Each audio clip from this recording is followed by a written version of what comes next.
안녕하세요. 오늘의 사연입니다. 구독과 좋아요 한 번씩 부탁드릴게요. 바로 사연 시작하겠습니다. 제 이름은 안미정입니다. 나이는 30대이고 기혼이에요. 현재 임신 14주예요. 지난달까지 직장을 다녔지만 회사 사정상 출산 후에도 일을 계속하기 어려울 것 같아 퇴사했어요. 사장님께서 부탁을 들어주지 못해서 미안해. 미정 씨 덕에 도움을 많이 받았어. 순산하고 앞으로도 계속 행복하길 바래. 사장님은 송별회에서 미안한 표정으로 이렇게 말했어요. 아니에요. 이렇게 성대하게 보내주셔서 감사합니다. 우리 회사가 여기까지 올 수 있었던 건 미정 씨 덕이 커. 만약 나중에 다시 일할 수 있는 기회가 된다면 꼭 다시 함께 일하고 싶습니다. 정말 작은 회사지만 여기서 열심히 일한 저 자신을 칭찬해주고 싶었어요.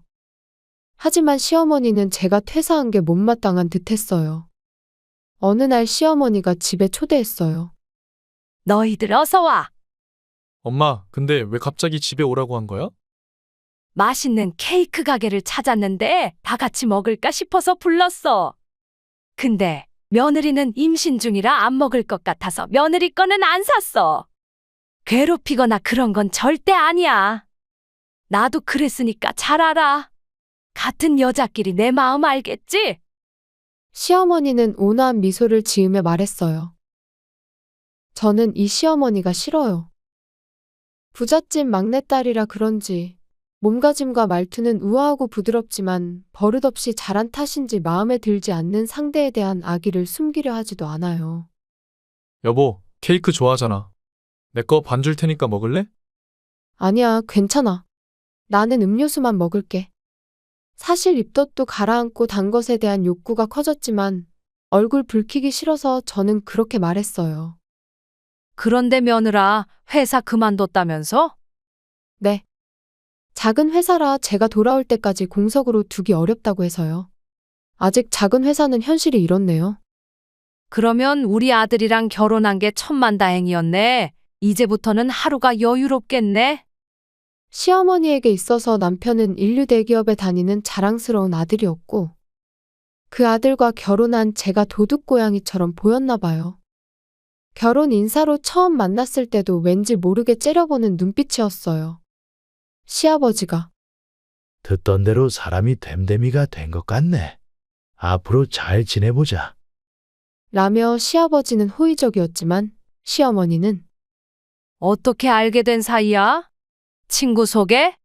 어떤 친구야? 학창시절 친구? 그럴 줄 알았어. 그런 작은 회사에 다니는 사람이 우리 아들과 어떻게 만나겠어. 인맥이 없었으면 인연도 없었겠네. 시어머니의 말끝마다 악의가 느껴졌어요. 저는 남편의 직장을 보고 친해진 게 아니에요. 친한 친구의 친구들과 다 같이 놀러 갔을 때 수줍음 많은 제가 좀처럼 어울리지 못하고 말을 잘하지 못하고 있을 때 저를 챙겨준 사람이 지금의 남편이에요. 저는 남편의 밝고 명랑한 성격에 끌려서 사귀게 되었고 약 3년 정도 만났을 때 청혼을 받고 결혼을 한 거였어요.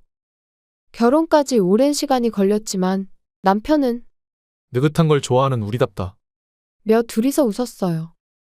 그렇게 나름대로의 속도로 교제를 해온 것을 마치 돈 때문인 것처럼 말하는 것에 저는 화가 났지만 시어머니 어렵다는 게 이런 말이구나 라는 생각이 들어 어떻게든 좋게 지내보려고 했어요. 하지만 한 사건을 계기로 저는 시어머니와 거리를 두기로 결심했어요. 다음 주 토요일 쉬는 날이지?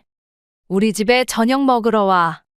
지난번에 왔을 때보다 2달이나 지났잖아. 차로 1시간 정도 거리밖에 안 되는데 가끔은 얼굴도 좀 보고 해야지. 알겠어요. 지난달에는 깜빡했나 봐요. 집사람한테도 말해놓을게요. 뭐? 가뜩이나 임신 중이라 힘든데 물어보지도 않고 간다니. 저는 속으로 중얼거렸지만 결국 이렇다 할 변명거리를 찾지 못해 가기로 했어요. 어서 와. 오늘은 오랜만에 솜씨 발휘 좀 해봤어. 라며 활짝 웃는 시어머니를 보며 저는 또 어떤 괴롭힘을 당하는 건가 싶었어요. 그리고 역시나 시어머니는 며느리 된장찌개는 양념을 조금 다르게 했어. 임산부니까. 그렇게 말하면서 제 앞에 놓은 된장찌개에서는 조미료 범벅 맛이 났어요. 남편과 시아버지의 된장찌개에서는 깊은 향이 물씬 풍겼는데 말이죠. 아마도 일부러 제 된장찌개에만 조미료를 잔뜩 넣은 것 같았어요. 저는 맛보다는 호의를 베푸는 척 하면서 남들이 알아차리지 못하게 저를 괴롭히는 게 느껴져 화났어요.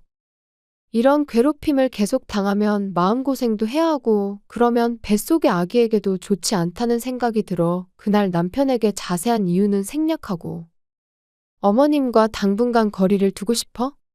라고 말했고 남편은 놀란 듯 했지만 별말 없이 제 말을 들어줬어요. 다행히 시어머니는 운전을 못하기에 집에 들이닥치는 일은 없었어요. 대중교통도 있지만 2시간 이상 걸리는 거리거든요. 그래도 무슨 일이 있으면 남편을 불렀고 시간이 된다면 남편 혼자서 시댁에 가는 일이 종종 있었어요. 그러던 어느 날 시댁에서 큰 상자가 하나 왔어요. 열어보니 브랜드 아기 옷이 잔뜩 들어있었어요. 어머, 이렇게나 많이 사주시다니. 너무 거리를 둔 게 죄송해지네. 그러나 저는 아기 옷을 펼쳐보고 깨달았어요. 이거 다 아들 옷 아냐? 내 뱃속의 아이는 딸이라고 진작 말했던 것 같은데. 까먹으신 건가? 아니면 뭘까? 저는 의구심이 들었지만 일단 감사하단 말을 하기 위해 전화를 했어요. 여보세요, 어머님, 오랜만이에요. 아기 옷 많이 보내주셔서 감사해요. 그런데 제가 말씀을 안 드렸었나 봐요. 아들이 아니라 딸이에요. 알고 있어. 그건 둘째 거야. 네? 둘째 거라니. 무슨 말씀인가요? 너는 딸 하나만 낳으면 된다고 생각하는 거야. 나중에 시집 가버릴 여자아이가 아니라 데릴 이를 남자아이가 있어야 안심이 될 거 아니야. 이런 걸 꼭 말해줘야 하는 거야. 세상이 바뀌었는데 저런 말을 들을 줄이야. 저는 되받아칠 힘도 없었고 대화를 나눈다 해도 시어머니가 이해해 줄 것 같지 않아서 그냥 조용히 전화를 끊었어요. 저는 상자를 그대로 다시 포장해서 옷장 깊숙이 넣어두었어요. 그날 저녁 집에 돌아온 남편에게 말하려고 했지만 차분하게 이야기할 자신이 없어서 일단 이 일은 굳이 말하지 않았어요. 어느 날 남편이 퇴근하자마자 엄마가 좀 와달라고 하네. 엄마한테 좀 가볼게. 방금 왔는데 지금 바로 가? 뭐, 내일 쉬는 날이니까. 오늘 밤은 거기서 자고 내일 낮쯤 돌아올게. 두 분 다 나이가 있으시니까 걱정도 되고. 하루 자고 올게. 그래, 알겠어. 조심히 갔다 와.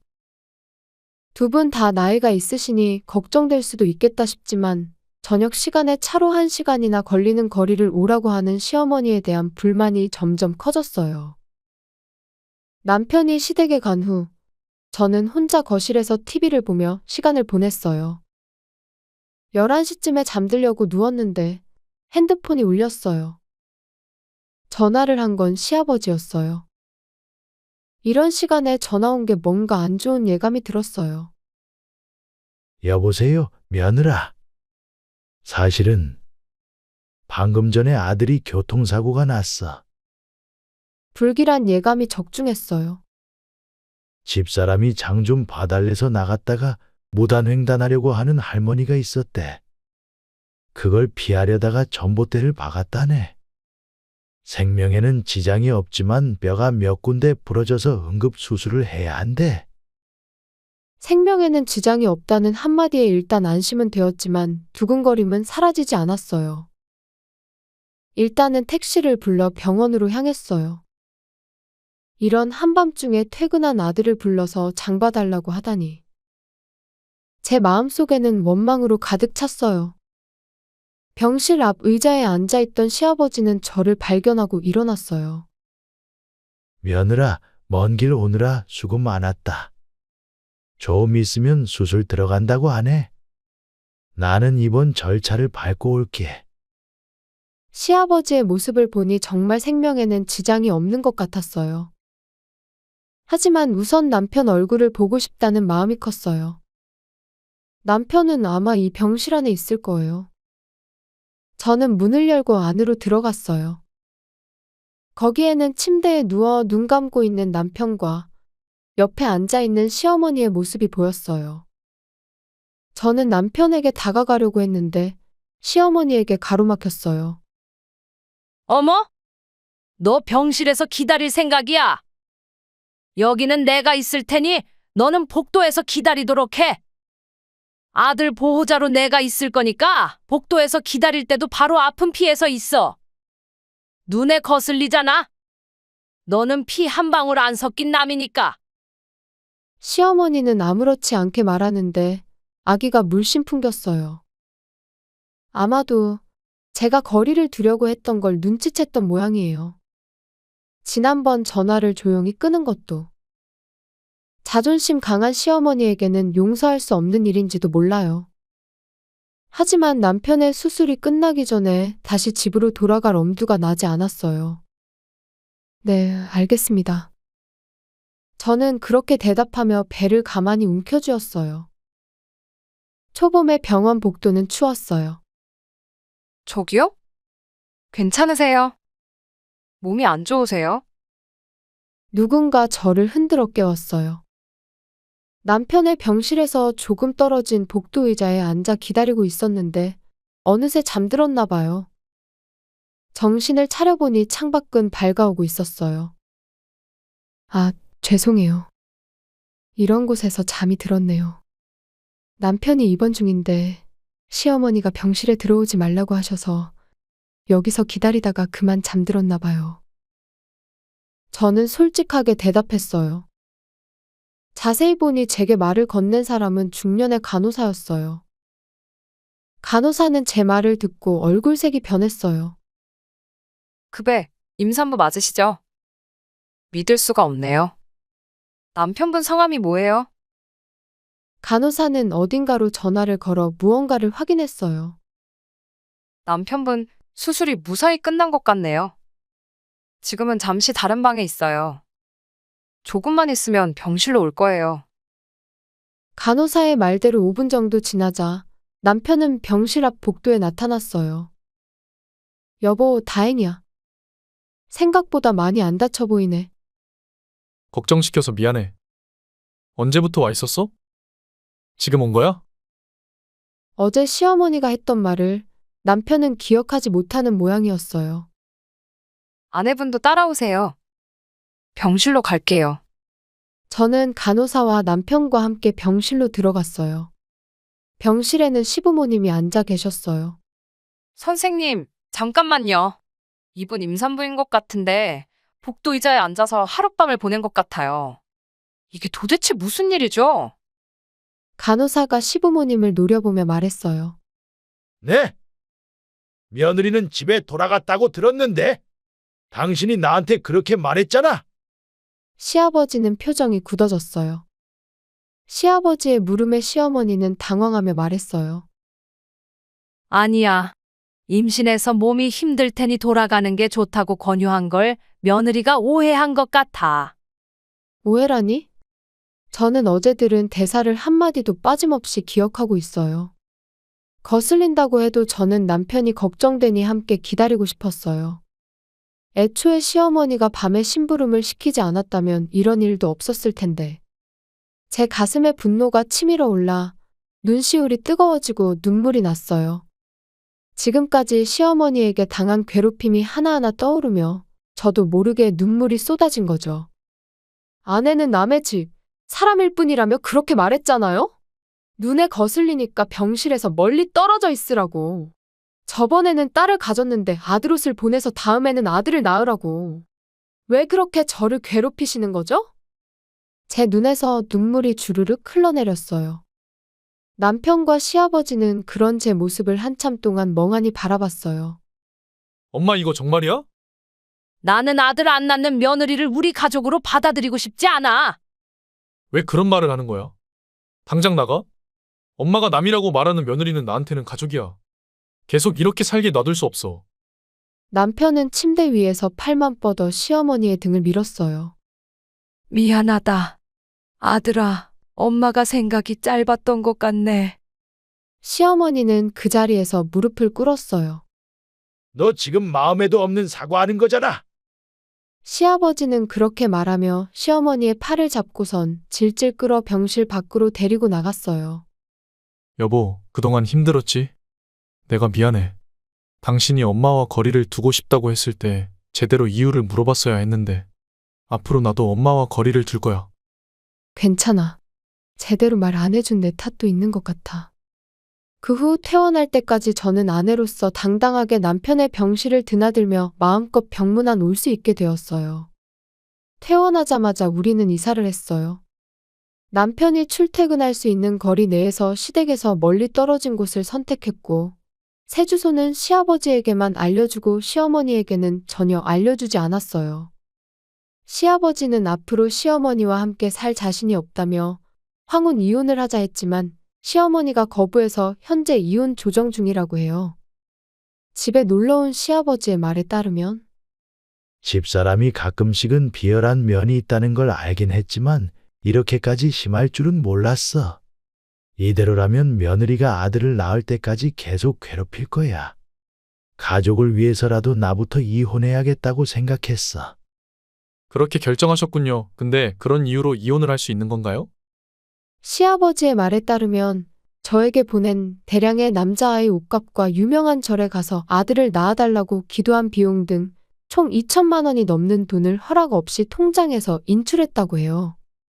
아기 옷값, 기도비, 정상적이었다면 문제 없었겠지만 그게 괴롭히기 위한 거였다면 얘기가 달라진다고 하네요. 어느 날 남편에게 절망에 빠진 시어머니 전화가 왔어요. 여보세요. 아들아, 엄마 좀 도와줄래? 아빠한테 이혼하지 말라고 말 좀 해줘. 평생 내조하고 살림하며 살았는데 인제 와서 이혼이라니. 미안하지만 아빠가 결정한 일에 간섭할 생각은 없어요. 앞으로 전화하지 마세요. 그렇게 말하고 남편은 시어머니를 차단했어요. 저한테도 전화가 걸려왔지만 당연히 받을 생각이 없었고 저도 차단했어요. 출산 예정일이 얼마 남지 않은 지금 더 이상 스트레스를 받고 싶지 않았거든요. 그 후 저는 예정일에 맞춰 딸을 출산했고 시아버지와 남편의 진심 어린 축하를 받으니 진정한 행복이 느껴졌어요. 저는 어린 딸의 얼굴을 보며 좋은 일도 있고 나쁜 일도 있겠지만 아직은 살기 좋은 세상이라고 속삭여줬습니다. 시청해주셔서 감사합니다. 그럼 다음 영상에서 다시 뵙겠습니다.